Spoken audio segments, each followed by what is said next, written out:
John D. Rockefeller, that's what he was all about. He's the richest man in the world, was raised by a psychopath. John D. Rockefeller's dad was named, they called him Devil Bill. His dad, they know all about his dad. This is not a conspiracy theory. Their family, historians will tell you about his father. He created him. He was a rapist, snake oil salesman, running from the law, changed his name. Devil Bill? Devil Bill, that was his name. So he had a bunch of sons, and John D. Rockefeller was one. And he was known, he was quoted as saying, I cheat my sons every day. I want them as sharp as can be. He just beat the living fucking trust out of them and just drowned all their trust.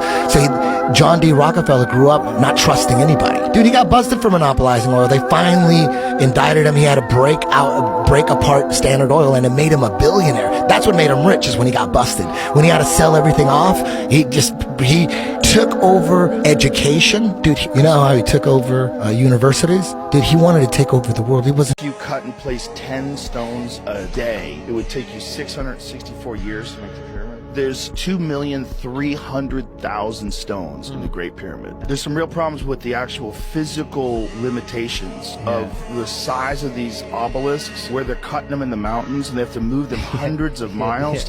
How are you getting them out of the mountains? Like, what are you doing? This is like 2,000 tons. Like, what the fuck are you saying? It's very likely that the entire world experienced a cataclysmic disaster around 11,800, 12,000 years ago, somewhere in that range, and it knocked us back into the Stone Age. But those people who were around before that were probably more sophisticated than we are. We just have a hard time imagining that because we don't have any evidence of it. Wait a second here. What do you think women wear makeup for? Come on, if you're going to go after me on this, okay. Let's women. People say, well, women wear makeup to feel better about themselves. It's not a very deep analysis. Why makeup? Why facial makeup? I'll tell you why I wear makeup, which is to stop the comments that I would get if I didn't wear makeup. And my gender, I always say my gender is low maintenance, right? I don't feel particularly like a woman inside. I don't really know what that would mean. But what I try and do is try and look, you know, in the same way that you get black women who talk about the problem with natural hair, is it's seen as unprofessional, right? And as a woman, if you don't wear makeup, that is seen as a political choice. That is seen as something that, you know, you are... So you wear makeup to protect yourself from what? From tyrannical men? No, but tyrannical women as well, I would say. I think women are very harshly judged. The amount of money that was accidentally sent to Ukraine, they oversent $6 billion. And then I said, well, how much would it cost to rebuild every house in the Maui fire? And it's $5 billion. $5 billion something.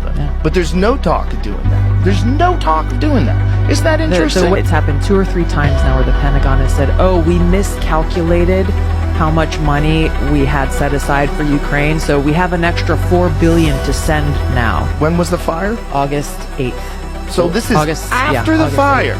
He's asking Congress for $24 billion for the war in Ukraine and $0 for Maui. One thing that I was attacked on more than anything in my entire life is saying that I think it's ridiculous to have a trans woman compete against women in mixed martial arts. I was like, you want to have them do it in chess? You want to have them do it in something that's non-physical? Sure. You want them to be recognized as a woman? You sure. A tough woman can beat a variety of men. Oh, yes. But a really tough man can beat all women. That's the reality. Yeah. They want to pretend that you can even out the playing field with hormones. No, you can even it a little. In England, they smashed and grabbed a watch store with machetes.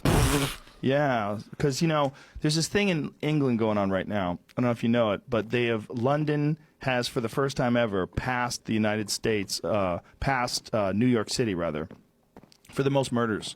Really? Yeah, ever, since They're all 1800. just stabbing each other? Stabbing each other. So the London mayor of London on Twitter wrote a tweet that has been getting him tortured online, saying there is no reason to have a knife.